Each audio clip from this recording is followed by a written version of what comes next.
नमस्कार, मैं नवनीत त्रिपाठी स्वागत करता हूं आप सबका अपने YouTube चैनल डायनेमिक एजुकेशन। पिछले लेक्चर में हमने कंप्लीट किया था सेक्सुअल रिप्रोडक्शन का इंट्रोडक्टरी पार्ट, जिसमें हमने डिफिनीशन पढ़ा था और हमने जाना था कि जितने भी सेक्सुअली रिप्रोड्यूसिंग ऑर्गन्स हैं वो एक सिमिलर लाइफ स्टेजेस को फॉलो करते हैं। इसके अंतर्गत हमने 3 लाइफ स्टेजेस के बारे में पढ़ा था। जुवेनाइल फेज, जिसको कि प्लांट्स में वेजिटेटिव फेज के नाम से जाना जाता है, रिप्रोडक्टिव फेज और सेनेसेंट फेजेस के बारे में पढ़ा था। तो ये 3 फेजेस के बारे में हमने अच्छे से डिस्कस कर लिया था और इसी के अंतर्गत हमने बाकी सारे स्टडीज की थी। अब हम उसी चैप्टर यानी कि same chapter reproduction in organism का नेक्स्ट टॉपिक के बारे में बात करेंगे, इवेंट्स इन सेक्सुअल रिप्रोडक्शन, यानी कि events that are occurring during sexual reproduction. इसके बारे में हम डिस्कस करेंगे। तो जो इवेंट्स हैं, कोई भी इवेंट हो, तो जब भी हम किसी भी इवेंट को इमेजिन करते हैं तो हमें सबसे पहले दिमाग में आता है 2 क्वेश्चन कि यार इवेंट हुआ कैसे। तो कोई भी इवेंट होता है तो उसका इनिशिएशन होता है। तो जो इनिशिएशन स्टेज है कि इवेंट हुआ कैसे, उसको हम लोग प्री स्टेज बोलते हैं। किसी भी इवेंट की हम बात कर रहे हैं, ठीक। और जो उसका रिजल्ट आता है यानी कि आफ्टर इवेंट, उसको हम लोग पोस्ट इवेंट बोलते हैं। तो इस तरह से जो फर्टिलाइजेशन है, इस एक इवेंट को, इस स्पेसिफिक इवेंट को यानी कि निषेचन की क्रिया को कंप्लीट करने के लिए 2 और इवेंट भी होते हैं। यानी कि ठीक वैसे ही जैसे हमने घटना को रिलेट किया, वैसे ही फर्टिलाइजेशन में भी एक होता है प्री फर्टिलाइजेशन, यानी कि फर्टिलाइजेशन से पहले क्या क्या हो रहा है और फर्टिलाइजेशन के बाद क्या क्या हो रहा है। तो यही 2 चीजें हमें पढ़नी है। 3 इवेंट्स हो गए, तो इन्हीं के बारे में हमें डिटेल में डिस्कशन करना है। तो आज हम सबसे पहले डिस्कस करेंगे प्री फर्टिलाइजेशन इवेंट्स के बारे में, ठीक। तो बात करते हैं प्री फर्टिलाइजेशन इवेंट्स की। तो इसमें होते हैं 2 और प्रोसेस, यानी कि 2 घटनाएं होती हैं प्री फर्टिलाइजेशन इवेंट के अंदर। अब इसके अंदर कौन कौन सी 2 घटनाएं होती हैं, तो भाई आपको पता है कि फर्टिलाइजेशन में क्या होता है, हमने शुरुआत में भी डिस्कस किया। उसमें क्या होता है कि फ्यूजन ऑफ मेल और फीमेल गेमेट्स। तो जो फ्यूजन ऑफ मेल और फीमेल गेमेट्स हैं, उनके लिए तो भाई मेल और फीमेल गेमेट्स होने चाहिए, फिर दोनों एक पास पहुंचेंगे तब ना फ्यूजन होगा। तो वैसे ही जो प्री फर्टिलाइजेशन इवेंट में ये दोनों काम हो जाता है, तब आराम से फर्टिलाइजेशन होता है, ठीक। तो जो प्री फर्टिलाइजेशन इवेंट है, इसमें कौन कौन से 2 काम होते हैं, यानी कि 2 और प्रोसेसेस होते हैं, 2 इवेंट्स होते हैं। तो पहला है आपका गेमेटोजेनेसिस। तो देखिए, ये जो जेनेसिस वर्ड है, ये जहां भी यूज होता है उसका मतलब है कि कुछ फॉर्मेशन हो रहा है, यानी कि formation of gametes, gamete plus genesis. तो ये हुआ कि गेमिट का फॉर्मेशन। तो ये प्रोसेस रेफर करता है formation of male and female gametes. तो गेमिट तो 2 ही होते हैं, मेल और फीमेल, ठीक। तो और दूसरा प्रोसेस हुआ कि जो मेल और फीमेल गेमिट्स बने वो अपने मतलब जो प्लेस है किसी जगह पे जाए जहां पे फर्टिलाइजेशन हो, यानी कि मेल गेमिट्स जाए फीमेल गेमिट्स के पास और फर्टिलाइजेशन हो। तो इसी को बोलते हैं गेमिट ट्रांसफर, यानी कि युग्मक का स्थानांतरण, ठीक। तो ये गेमेटोजेनेसिस हुआ, युग्मक निर्माण और गेमिट ट्रांसफर। तो इसी के अंतर्गत हम आज स्टडी करेंगे, ठीक। तो जो गेमेटोजेनेसिस है यानी कि फॉर्मेशन ऑफ गेमिट्स, ये प्रोसेस रेफर करता है फॉर्मेशन ऑफ मेल और फीमेल गेमिट्स, ठीक। तो जो गेमिट्स होते हैं, ऐसा भी हो सकता है कि दो गेमिट्स हैं, मेल और फीमेल गेमिट्स एक जैसे हो सकते हैं, मतलब एकदम एक समान। अगर एक राउंड है तो दूसरा भी राउंड होगा। मेल और फीमेल गेमिट्स बिल्कुल राउंड है, ठीक, यानी कि सिमिलर है। तो ये हो गई उनकी मॉर्फोलॉजी कि अगर एक जैसे दिख रहे हैं। और ये भी हो सकता है कि भाई दोनों बिल्कुल अलग अलग दिखें, आप आसानी से आइडेंटिफाई कर पाए कि ये मेल है ये फीमेल है। तो इस बेसिस पे भी 2 डिवीजन किए गए हैं गेमिट्स के। तो जैसा कि आपको पता है कि जो गेमिट्स होता है हैप्लॉइड है, यानी कि इसकी प्लॉइडी होती है N। तो जो गेमिट है, इनकी मॉर्फोलॉजी यानी कि ये दिखते कैसे हैं, on the basis of appearance 2 division किया गया है। एक हो गया आपका होमोगेमिट्स, जैसा कि नाम से ही आपको पता चल रहा होगा कि जो होमोगेमिट्स है वो क्या है। होमो मतलब एक समान, यानी कि समयुग्मक, ठीक। और दूसरा जो है हेटेरोगेमिट्स, यानी कि हेटेरो से आपको पता चल रहा होगा कि डिफरेंट गेमिट्स, ठीक। तो जो गेमिट्स हैं भाई क्या है, मेल और फीमेल गेमिट्स होंगे, तो इन्हीं में तो अंतर होगा। तो ये हो गया विषम युग्मक, ये समयुग्मक। तो अब हमें इसमें बस याद रखना है इसके एग्जांपल्स। तो आप समझ गए होंगे अच्छे से कि होमोगेमिट्स क्या है, हेटेरोगेमिट्स क्या है, ठीक। तो आपको सिंपल बस एग्जांपल्स याद रखने हैं। इसमें आपको याद रखना है आइसोगेमिट्स ऑफ क्लेडोफोरा। तो जो जब आप क्लेडोफोरा का डायग्राम देखेंगे, इसमें देखेंगे मेल और फीमेल गेमिट्स को, जैसा कि आप देख पा रहे होंगे डायग्राम में। तो देखिए कितने सिमिलर है, दोनों में कोई चेंज नहीं है, मतलब बिल्कुल एक समान, कोई भी अंतर नहीं है, ठीक। वैसे ही जो हेटेरोगेमेट्स है, जैसा कि नाम से ही पता चल रहा है, इसमें क्या होगा, मेल और फीमेल गेमेट्स अलग होंगे। तो इसके एग्जांपल्स में होमोसेपियंस यानी कि ह्यूमन जो है हम लोग हैं, इसके जो गेमेट्स देखेंगे तो मेल स्पर्म फीमेल एग, तो दोनों बिल्कुल अलग अलग होते हैं। वैसे ही एक और एग्जांपल आप याद रख सकते हैं, फ्यूकस का जो मतलब एल्गा है, फ्यूकस एल्गा, इसके भी गेमेट्स बिल्कुल अलग अलग होते हैं, जैसा कि आप डायग्राम में देख पा रहे होंगे। तो ये हुआ गेमेट्स कितने टाइप के होते हैं, इसके बारे में हमने स्टडी की। अब इसी के आगे हम बात करेंगे जो गेमेटोजेनेसिस है, इसमें गेमेट हो गए दो टाइप के, ठीक। अब इसी में जब हम जानते हैं कि जितने भी सेक्सुअली रिप्रोड्यूसिंग ऑर्गेन्स हैं उसमें मेल और फीमेल गेमेट्स होते हैं, ठीक। तो ये जो सेक्सुअल रिप्रोडक्शन होता है इसमें माना जाता है ऐसा कि जो मेल और फीमेल गेमेट्स हैं हमेशा अलग अलग ऑर्गेन्स से आएंगे, यानी कि 2 डिफरेंट ऑर्गेन्स से ही आएंगे मेल और फीमेल गेमेट्स। लेकिन ऐसा हमेशा सही नहीं होता है।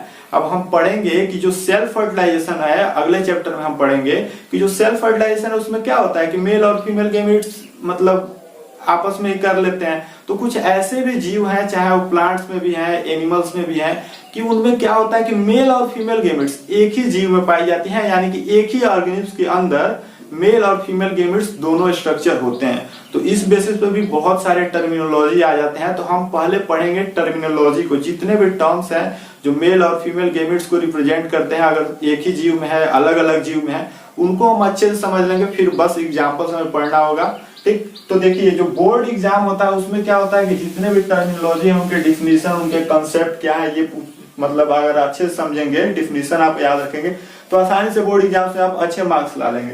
लेकिन एग्जाम्पल्स और उसके कंसेप्ट एकदम क्लियर होने चाहिए, तब आप जो कोई भी कॉम्पिटेटिव एग्जाम्स है, नीट है, कोई भी एंट्रेंस एग्जाम है, तो आप आसानी से उसको क्रैक कर पाएंगे, ठीक। तो देखिए अब इसी में हम बात करेंगे, हमने जाना कि भाई ऐसा भी हो सकता है कि मतलब एक ही जीव में दोनों स्ट्रक्चर हो, तो फिर वहां पे तो कोई जरूरत ही नहीं पड़ेगी अलग अलग मेल और फीमेल गेमेट्स के आने के, ठीक। तो उस बेसिस पे भी बहुत सारे टर्म आ जाते हैं।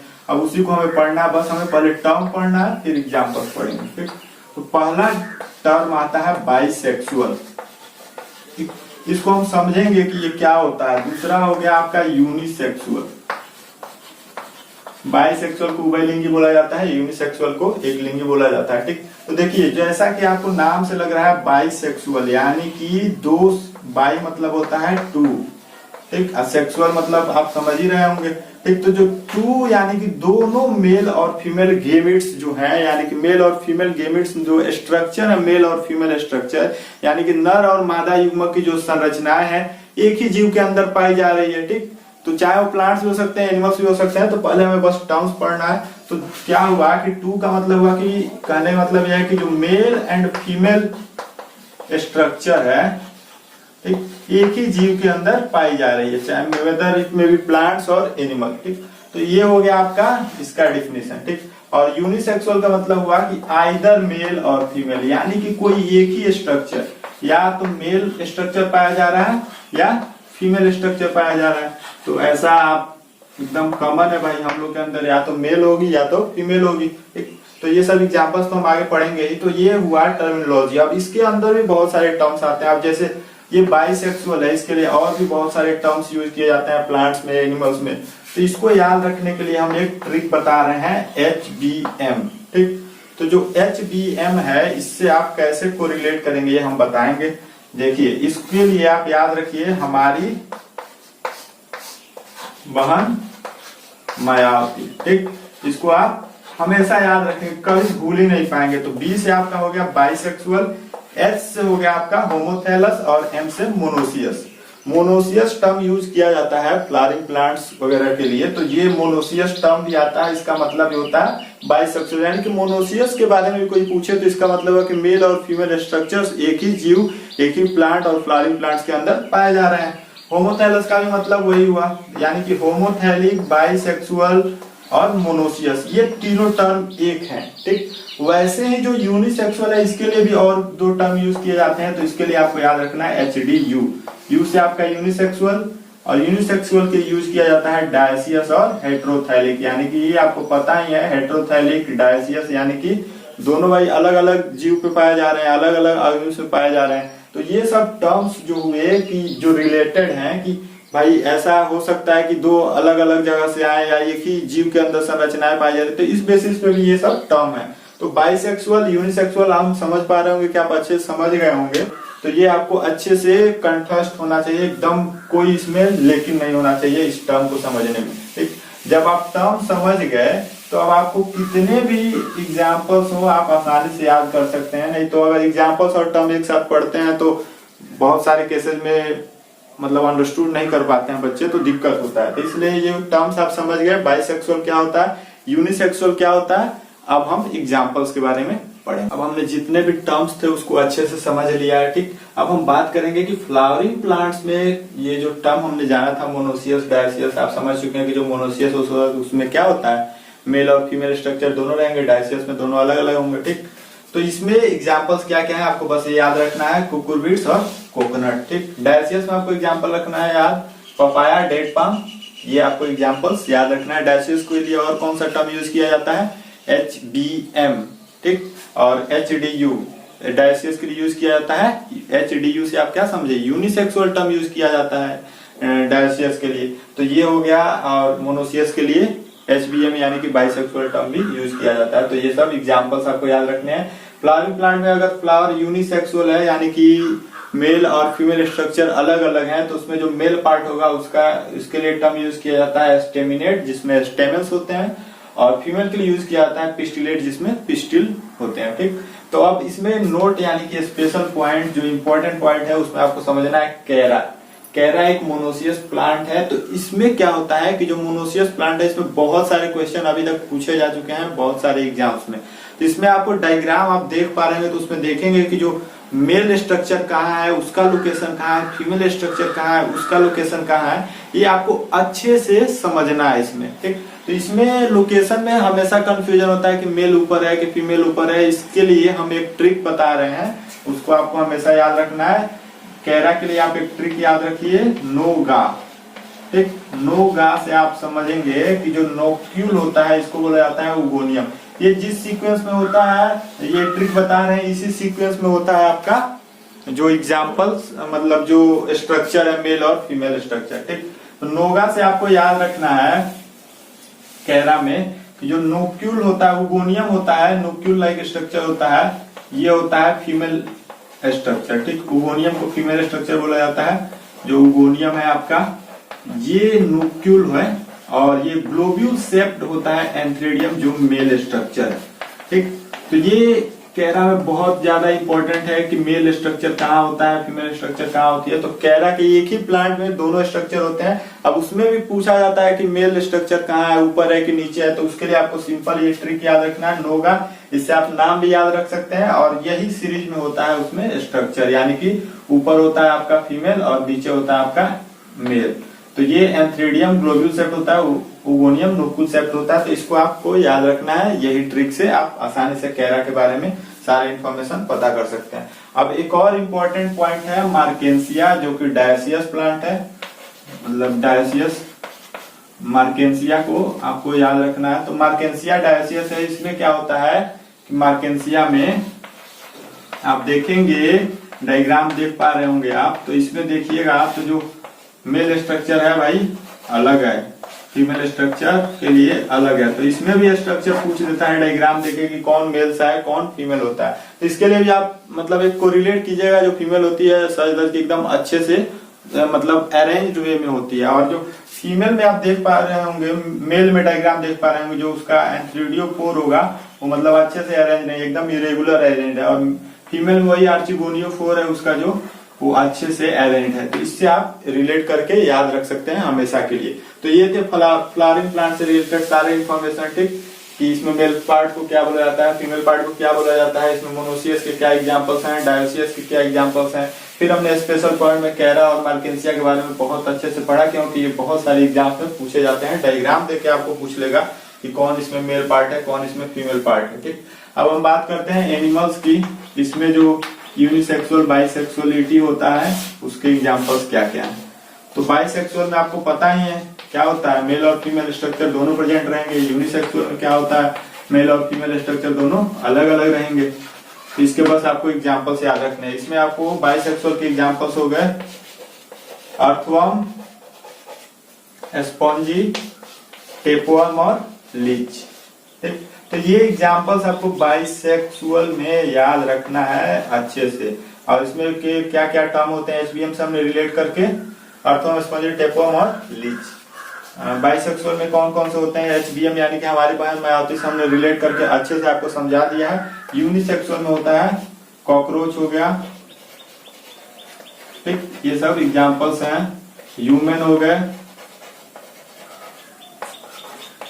Monkey, human, monkey and cockroach, ये तीनों एग्जांपल आपको याद रखने की इसमें यूनिसेक्सुअल ऑर्गेनिज्म जो होते हैं उसमें, ठीक। तो ये इंपॉर्टेंट था, जितने भी यूनिसेक्सुअलिटी और जो टर्म्स थे वो सब हमने डिस्कस कर लिया। हमने साथ ही डिस्कस कर लिया होमोथैलिक, हेट्रोथैलिक क्या टर्म किसके लिए यूज किया जाता है, और गेमेट्स के कितने डिवीजन होते हैं, किस टाइप के होते हैं on the basis of morphology, ये सब हमने डिस्कस कर लिया। अब इसी में हम नेक्स्ट टॉपिक डिस्कस करेंगे कि जो क्रोमोसोम नंबर होता है, हमने जाना था कि जो गेमेट्स होते हैं उनकी प्लॉइडी होती है n, ठीक। तब ऐसे बहुत सारे जो है, तो इसमें हमें समझना है, एक स्पेशल टॉपिक हमें समझना है कि जितने भी हैप्लॉइड प्लॉइडी वाले होते हैं यानी कि n प्लॉइडी वाले होते हैं और प्लॉइड ऑर्गेन्स होते हैं, उसमें होता है माइटोसिस, ठीक। ये इसलिए समझा दे रहे हैं कि अगले चैप्टर में इसका बहुत यूज है। और जितने भी डिप्लॉइड हैं यानी कि 2n वाले हैं उनमें होता है मियोसिस। ये दो तरह के डिवीजन होते हैं, सेल डिवीजन में भी आपने पढ़ा होगा पिछले क्लास में 11th में। तो ये हैप्लॉइड डिप्लॉइड दो तरह के होते हैं ऑर्गेन्स, जैसे एक में होता है माइटोसिस, एक में होता है मियोसिस। अब इसका एक डायग्राम दिया हुआ है, किसमें डिवीजन होगा तो कितने नंबर होंगे, उसको आपको एनसीईआरटी में फिल करना है, ठीक। तो उसका डायग्राम आपको दिख रहा होगा स्क्रीन पे, किसमें कितने chromosome number in meiocyte in gamete, ये पता करना है आपको। तो आप डायग्राम में देख रहे होंगे कि उसमें जो इम्पोर्टेंट है उसके हम सारे बता दे रहे हैं, आप उसको नोट डाउन कर लीजिएगा, ठीक। तो ह्यूमन बींग्स में जो क्रोमोसोम नंबर होता है 46 होता है, 23 उसके गेमिट में होता है, आपको पता ही है, आपको याद रखना है। हाउस फ्लाई में कितना होता है, तो इसमें मियोसाइट इसका 2n होता है 12 और इसका गेमिट होता है 6। वैसे ही आपको अगला याद रखना है फ्रूट फ्लाई का, इसमें जो मियोसाइट यानी कि 2n का होता है उसमें होता है 8 और जो n वाला होता है उसमें होता है यानी कि गेमिट में होता है 4। ओफियोग्लासम का आप याद रख सकते हैं क्योंकि इसमें सबसे ज्यादा होता है, इसमें 1260 होता है और गेमिट में होता है इसका 630। तो ये कैसे निकालते हैं, अगर 2n दिया हुआ है तो उसको डिवाइड कर दीजिएगा 2 से, तो उसका जो गेमिट में कितना होता है ये आप आसानी से पता कर लेंगे। तो एनसीईआरटी में एक दिया हुआ एक नहीं दिया हुआ है तो आप आसानी से बता भी सकते हैं उसमें देख के। मेज का आपको वैसे ही कैलकुलेट कर लेना है, पोटैटो, बटरफ्लाई और ओनियन, ये सब इंपॉर्टेंट है, जितने भी इंपॉर्टेंट थे मैंने आपको बता दिए, तो ये आपको याद रखना है। तो इस तरह से प्री फर्टिलाइजेशन इवेंट में हमने पहला इवेंट पढ़ लिया गेमेटोजेनेसिस, जिसको हमने बहुत अच्छे से डिटेल में डिस्कस किया। अब हम बात करेंगे गेमेट ट्रांसफर यानी कि transfer of male to female gametes, वो कैसे होता है। वेरियस ऑर्गेन्स हैं, तो जो मैक्सिमम ऑर्गेन्स हैं यानी कि मेजोरिटी ऑफ ऑर्गेन्स हैं उनमें क्या होता है कि जो मेल गेमेट होती है वो होती है मोटाइल और फीमेल नॉन मोटाइल और स्टेशनरी होती है, ठीक। तो जो मेल गेमेट है ये चल है यानी कि मोटाइल है और female gamete non motile stationary है। ये तो हो गया ऑर्गेन्स की, मतलब जो वेरियस ऑर्गेन्स है, मेजोरिटी ऑफ ऑर्गेन्स है उनके बारे में। अब इसमें कुछ ऐसे हैं जो इम्पोर्टेंट पॉइंट है इसमें, ये है कि रेड एल्गी हो गई, एंजियोस्पर्म हो गए। इसमें क्या होता है कि बोथ मेल और फीमेल गेमेट दोनों नॉन मोटाइल। अब इनमें कैसे होगा, मान लीजिए कि मेल मोटाइल है तो ठीक है भाई, ये चल के फीमेल गेमेट के पास चला जाएगा, लेकिन जब दोनों ही नॉन मोटाइल हो गए तो फिर कैसे होगा। तो इसी को जानने के लिए हमें पढ़ना है गेमेट ट्रांसफर में अगला टॉपिक कि गेमेट कैसे मिलते हैं आपस में, कैसे एक से मेल गेमेट फीमेल गेमेट के पास पहुंचता है और कैसे वैसे जीवों में पहुंचते हैं जहां पे दोनों के दोनों नॉन मोटाइल होते हैं। तो जो सिंपल प्लांट्स हो गए, सिंपल प्लांट्स में आपने 11th में पढ़ा होगा कि जो एल्गी हो गई, एल्गी हो गया, ब्रायोफाइट हो गया, टेरिडोफाइट हो गया, ये सब सिंपल प्लांट्स में आते हैं, ठीक। तो ये क्या करते हैं, वाटर मीडियम का यूज करते हैं गेमेट के ट्रांसफर के लिए, ठीक। तो ये यूज करते हैं वाटर मीडियम का। अब इनके लिए ये समस्या आती है कि वाटर की अवेलेबिलिटी होनी चाहिए बढ़िया से। अब वाटर मीडियम का यूज कर रहे हैं तो इसमें क्या होगा कि अब पानी में एक साथ बहुत सारे मतलब जो मेल गेमेट्स रिलीज हो गए, ठीक है। मेल गेमेट्स इसमें मोटाइल होता है तो मेल गेमेट्स बहुत सारे रिलीज हो गए। अब मेल गेमेट्स पहुंच पा रहे हैं कि नहीं फीमेल गेमेट्स के पास, ये भी जरूरी है, क्योंकि अगर मेल गेमेट्स हम रिलीज कर रहे हैं फीमेल गेमेट के पास पहुंच ही नहीं रहा तो फर्टिलाइजेशन नहीं होगा। तो यहाँ पे ये जरूरी होता है कि जो मेल गेमेट रिलीज हो फीमेल गेमेट के पास पहुंचे। तो इसमें वाटर के मीडियम है, अब इसमें बहुत सारी समस्या है। तो इस समस्या को दूर करने के लिए जो मेल गेमिट है वो मतलब हजारों हजार गेमिट की जहां एक की जरूरत है वहां हजारों रिलीज करते हैं, क्योंकि जो कंपनसेट कर सके लॉस ड्यू टू वाटर। ठीक, तो वाटर की वजह से जो लॉस होता है उसको कंपनसेट करने के लिए जो मेल गेमिट है वो बहुत ज्यादा रिलीज होता है इन कंपेरिजन टू फीमेल, ताकि वो पहुंच सके फीमेल गेमिट के पास आसानी से। ठीक, अब जैसे सीड प्लांट है, इनमें क्या होता है, जो बाइसेक्सुअल सेल्फ फर्टिलाइजिंग करने वाले हैं, बाइसेक्सुअल में सेल्फ फर्टिलाइजेशन हो जाता है। तो जो पीज है, मटर है, इनमें क्या होता है, सीड प्लांट में पोलन ग्रेन के मतलब जो होते हैं, पोलन ग्रेन इनके आते हैं, एक पोलिनेशन मैकेनिज्म होता है। इसके बारे में बहुत अच्छे से डिटेल में पढ़ेंगे अगले चैप्टर में, तो इसको हम अभी रहने देते हैं, क्योंकि जब हम पढ़ेंगे पोलिनेशन वगैरह तो बहुत अच्छे से हम इसको समझ जाएंगे। तो ये था गेमिट ट्रांसफर और गेमिटोजेनेसिस से रिलेटेड यानी कि प्री फर्टिलाइजेशन इवेंट के बारे में सारा जितना भी इंपॉर्टेंट था सब हमने डिस्कस कर लिया। इससे बाहर एक भी क्वेश्चन नहीं आएंगे। आप किसी भी एग्जाम की तैयारी कर रहे हो और बोर्ड एग्जाम के लिए तो ये लेक्चर बहुत ही ज्यादा यूजफुल है, क्योंकि हमने बहुत ही डिटेल में डिस्कस किया है। अगले वीडियो में हम बात करेंगे पोस्ट फर्टिलाइजेशन इवेंट और पोस्ट फर्टिलाइजेशन इवेंट के बारे में। तब तक जुड़े रहिए हमारे चैनल से, लाइक शेयर और सब्सक्राइब करते रहिए। धन्यवाद।